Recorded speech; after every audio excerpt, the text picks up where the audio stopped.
Hello, welcome माय YouTube family. कशा आहात तुम्ही सगळेजण? तर मी आज बनवणार आहे स्प्रिंग पास्ता. तर म्हटलं तर रोज रोज काय बनवायचं मुलांसाठी, तर म्हटलं आज स्प्रिंग पास्ता ट्राय करूया. तर इथे मी पास्ता एकीकडे शिजायला ठेवलं होतं आणि इथे जे माझ्याकडे अवेलेबल होतं शिमला मिर्च, टोमॅटो, कांदा, लसूण एवढंच घेतलं होतं. तर ते मी कटिंग करून घेतलं होतं. इकडे पास्ता पण शिजून झालं होतं माझ्याकडे. ते मी एका चाळणीत काढलं होतं आणि मग त्याच्यावरती थोडं थंड पाणी ओतलं आणि इथे मी तीच कढई घेतली, गरम करायला ठेवली होती आणि मग त्याच्यामध्ये माझ्या अंदाजानुसार मी तेल घेतलं. आता बघूया पुढे त्याच्यामध्ये जे काही जिन्नस आहे ते मी त्याच्यामध्ये टाकणार आहे. तर पहिले मी लसूण टाकली आणि लसूण चांगली तडतडली की मग त्याच्यामध्ये म्हटलं कांदा, टोमॅटो आणि शिमला मिर्च हे टाकणार आहे सगळं.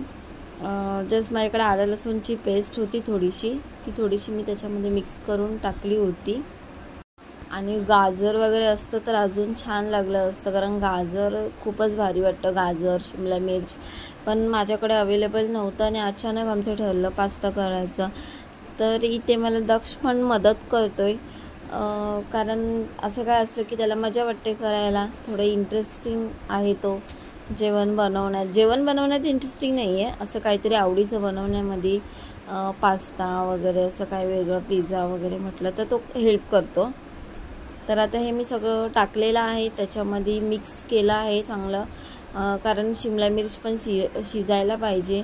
आणि मग त्याच्यामध्ये हळद, मीठ आणि मसाला हे थोडं मी अंदाजेनुसार टाकले त्याच्यामध्ये. मसाला पण मी कमीच घेतला, कारण हा थोडा तिखट होता मसाला, मग मी जास्त घेतला नाही.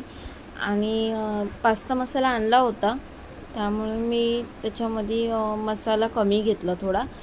तर इथे आता पास्ता मसाला जो आणला होता तो पण मी त्याच्यामध्ये ॲड करते.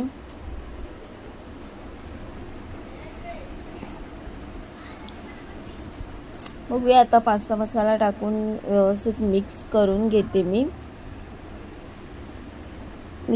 घेते आणि मग चांगलं ते व्यवस्थित शिजली शिमला मिर्च वगैरे की मग त्याच्यामध्ये मी पास्ता ॲड करेन जो शिजवलेला आहे तो. बघूया कसं होतंय पास्ता.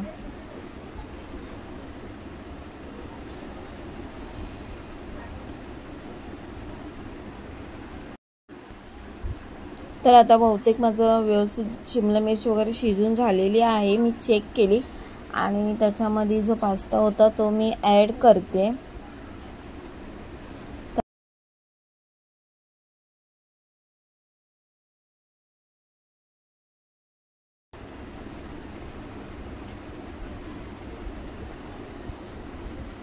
आणि मग वरून मी शेजवान चटणी टाकली. बाकी काही दुसरा ते रेड चिली वगैरे ते काही होतं पण ते एक्सपायर डेट वगैरे झाली होती म्हणून टाकून दिलं होतं. तर इथे शेजवान चटणी होती अवेलेबल, मग ती मी थोडे ॲड केली त्याच्यामध्ये. तर छान झाला होता पास्ता, कारण खाऊन झाल्यानंतरच मी व्हिडिओ अपलोड केला ना. तर पास्ता छान झालं होतं. आता इथे दक्ष रेडी आहे पास्ता खाण्यासाठी. Bye bye.